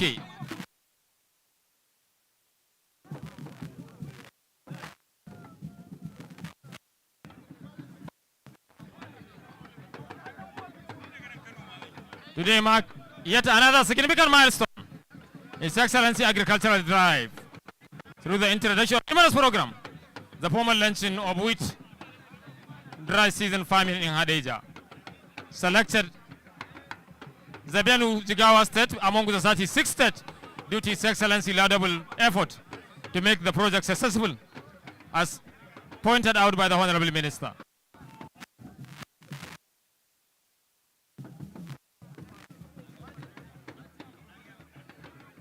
His Excellency has led a solid legacy. His Excellency deserves a space in the Guinness World Book of Records for his laudable effort and initiative.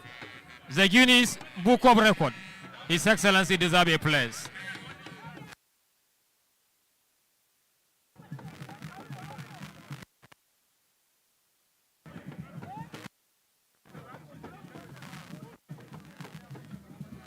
Alhaji Isa Gerawa.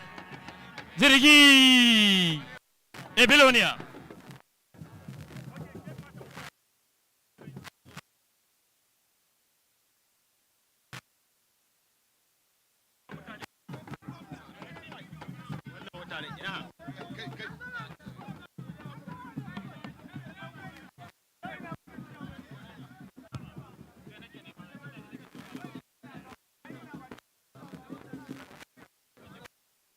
Mai girma shugaban kuma Malam Madori, wadda wannan gari na Kaduna yana gargashin Malam Madori local government.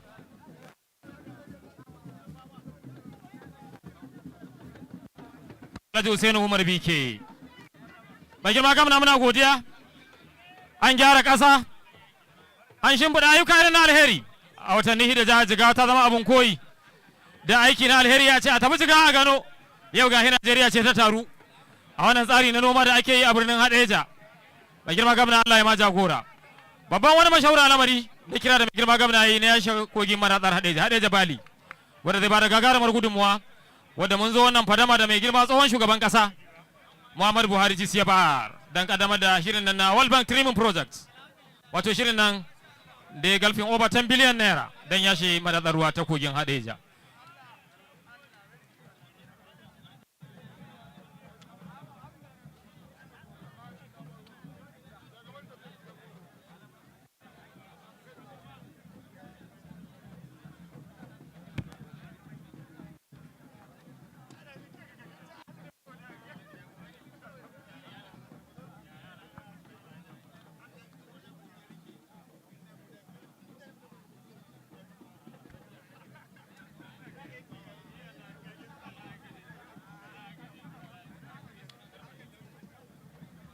Alhaji Garba ci kuma na godiya.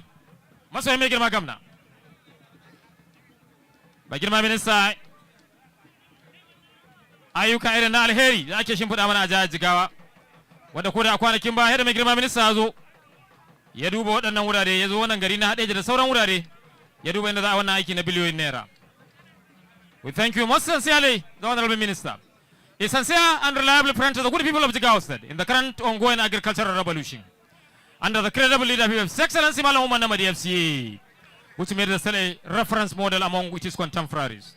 Procurement of 54 number tractors, provision of fertilizer at affordable rate, integrating smallholder farmers into industrial agriculture.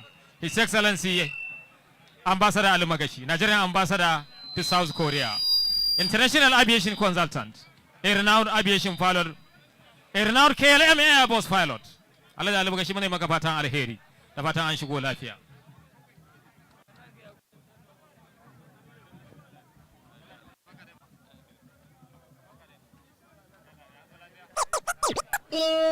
Allahu Rabbana ga malalla dan wadin agajin kai yake nema. Allah ta yin balangu mune maka fatan alheri.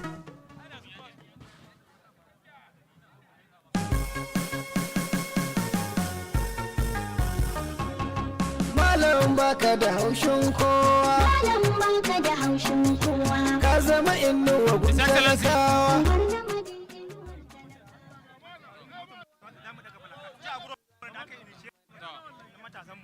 Sai agro, Alhaji Bomboy muna godiya.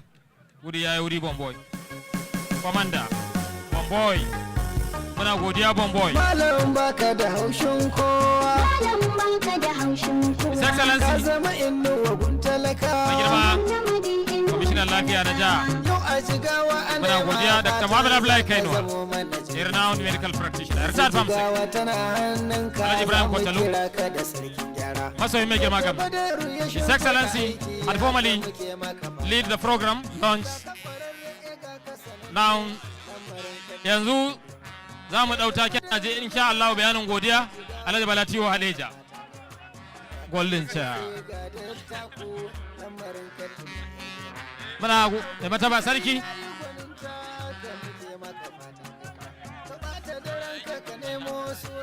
Alhaji Muhammad Samini ya haya, kafin Hausa, mai girma shugaban. Alhaji Muhammad Samini ya haya. Mai girma gamna muna godiya an kaddamar da wannan shiri a daidai wannan lokaci. Sani saba nake baitoci da motsi ina ma fatan Allah ta ya maka yau a jigawa. Alam baka da haushin kowa. Jaran kamar mu jigawa. A daidai wannan lokaci. Mai girma gamna ya kaddamar da wannan mashaura lamari.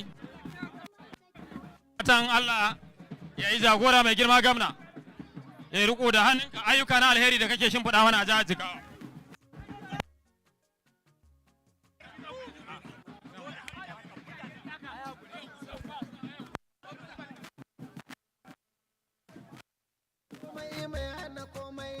Kai mana komai da su yanzu da sauri gobe da nisa wanda ya kage ta boye sansi mai azada ne mai azabawa wanda ya kage ruwa mai zarfi wanda ya yi ni ya yo dan modi shi ya aje mu jigawar kowa jara gama ta jigawa bai mai nasara game da dan modi ba ta daren ka kan suna ka a gwamna malam Umar yau a jihar mu jigawa sai kai in ka kula da jigawar bai ɗaya za a yaba maka kunya ka kai babu simi kuma babu dabara a jalla yayi maka sarki ka kai to ka rike mu da hannun dama jigawa ka zama uba kowa malam baka da haushin kuma tare gama ta jigawa bai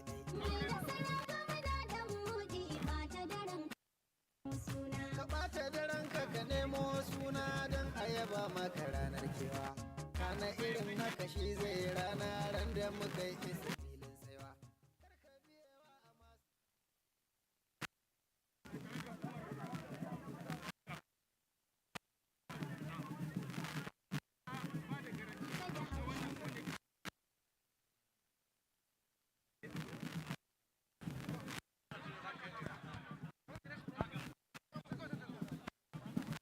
Makana a saurara mana da Allah, a saurara mana, a saurara mana, a saurara mana. Muna godiya wannan kaddamar da shiri da aka yi a halin yanzu. An kashe kuɗi naira 361 ga kowace shakta guda ɗaya, wadda kuma aka bada subsidy wato aka bada tallafi, wadda kowane manomi zai bada naira 180 da naira 500 wato a rage masa kusan kashi 50 na wannan kuɗi.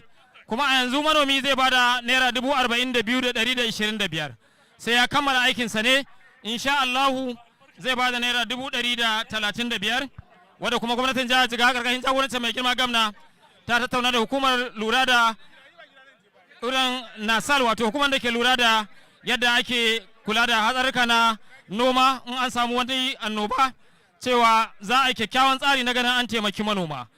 Mai girma gamna yana kira ga manoma da su kyakkyawan amfani da wannan dama da suka samu na samar musu kashi 50 da kuma tallafin da aka ba su na ganin wannan noma ya samu gagarumin nasara da ake bukata. Ya ce wannan wani kyakkyawan tsari ne na gwamnatin sa da kuma gwamnatin mai girma shugaban kasa na ganin an bunkasa ayyukan noma musamman na alkama a faɗin tarayyar Najeriya. Wannan kaddamar da shiri da aka yi shi yau a birnin Hadeja zai ba da gagarumar gudunmuwa wajen bunkasa noma a matakai iri daban-daban musamman noman alkama. Yana mai shawartar manoma da su kasance sun kyakkyawan amfani da damar da suka samu don ganin noma ya amfana kuma an wadata ƙasa da abinci an hana mazauna karkara kwarara zuwa birane. Mai girma gamna yana godiya ga mai girma minista da sauran shugabanni da suka bada gagarumar gudunmuwa don ganin wannan shiri ya samu gagarumar nasara. Yana mai fayyace matsayin gwamnatinsa na biwa harkokin noma kulawa don ganin an samu gagarumar noma ya samu tagomashi ya samu ci gaba an wadata ƙasa da abinci kamar yadda mai girma gamna ya riga da ya bayyana. Cewa a 361 kowace hekta aka ba da tallafi na naira 180 da naira 500 wato na kashi 50 kuma yanzu manomi zai ba da naira 42 ne da naira 1250 yayin da sai ya kammala aikinsa zai ba da naira 135. Muna fata jama'a za su ba da kyakkyawar godiya a daidai wannan lokaci a daidai wannan gaba da izinin mai girma gamna. May I with permission of His Excellency invite the special advisor to the governor on cluster farming and chairman which program Jigawa State Alhaji Muhammad Idris Danzomo to very quickly give us a vote of song. Bismillahirrahmanirrahim. Your Excellency, the Executive Governor of Jigawa State, Malam Umar A. Namadi, FCA, Your Excellency, the Deputy Governor Alhaji Aminu Usman, the Right Honorable Let me stand on the existing protocol. Your Excellency, distinguished ladies and gentlemen, permit me to stand on the existing protocol. Let me start by thanking Almighty Allah for sparing our life to witness this very important occasion.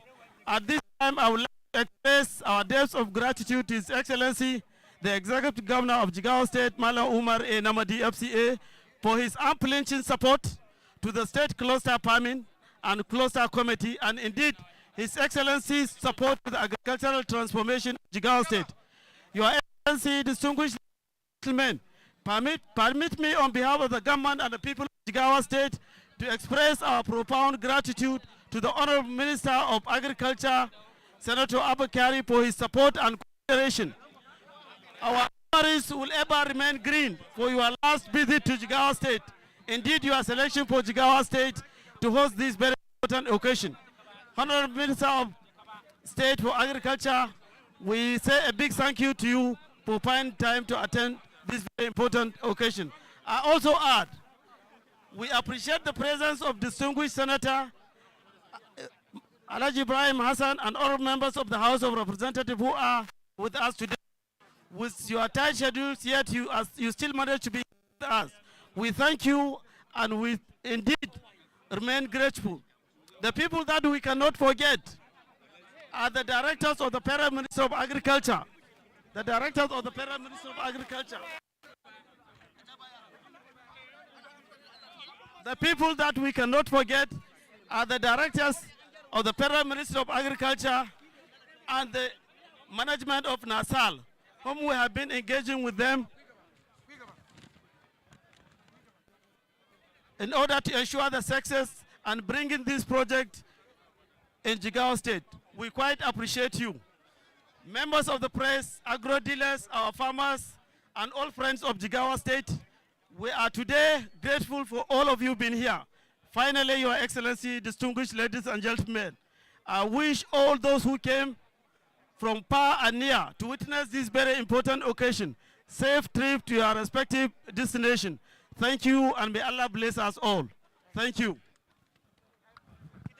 Mai girma kana godiya kenan wanda mai girma mai bai gwamna shawara akan noman kalosa a daidai wannan lokaci kamar da yadda muka riga da muka sanar tun da farko 361 a kowace shakta gwamnati samar da kai 50 wanda za a bada 185 wanda kuma yau za a bada a wannan lokaci za a biya naira 42,125 ne kawai yayin da sai an kammala wannan aiki za a bada 135 wannan haka ya fayyace matsayin gwamnati na samar da kyakkyawan tsari don bunƙasa noma kamar girma gwamna ya kudura na samar da taki da tantan da ayyuka na noma a jihar Jigawa mai girma gwamna Allah ya ma jagora a daidai wannan gaba da izinin mai girma gwamna zan bayyaci mai girma Grand Kadi alƙalin alƙalai wanda na hango shi da zu daidai wannan wuri dan ya zo rufe mana da addu'a mai girma alƙalin alƙalai mai girma Grand Kadi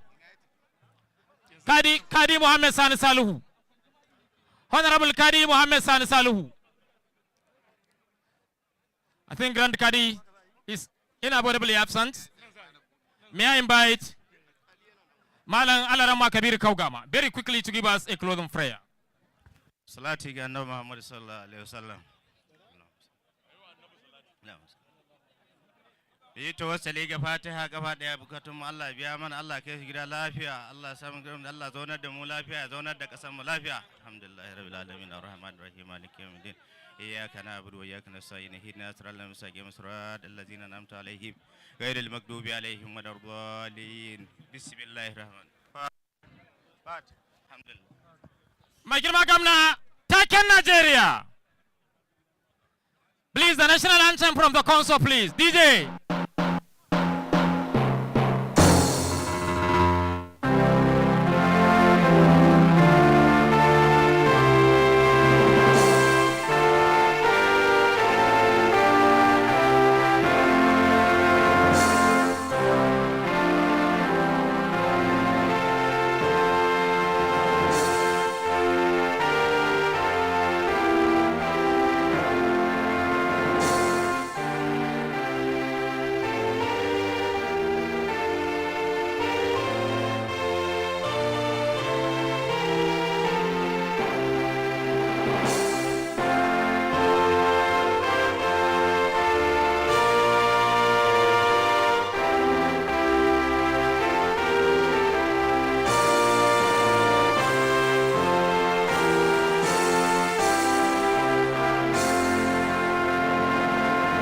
Alhamdulillah.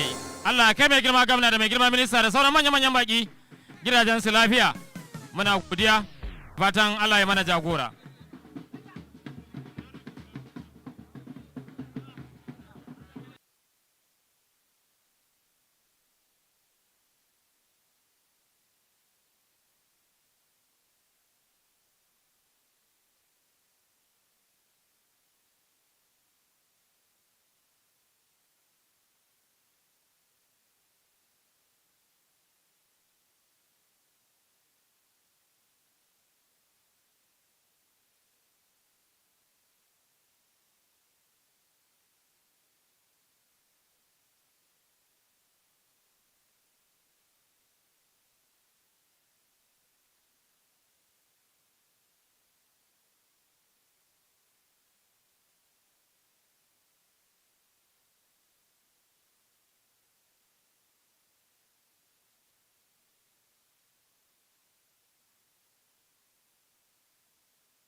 An apology from Alaji Maki Abubakar Aliman, who is unavoidably absent on special assignment at Sweden with Inspector General of Police of Honorable Member representing the good people of Ringim Taura, Allah Saad Taura, a credible federal lawmaker.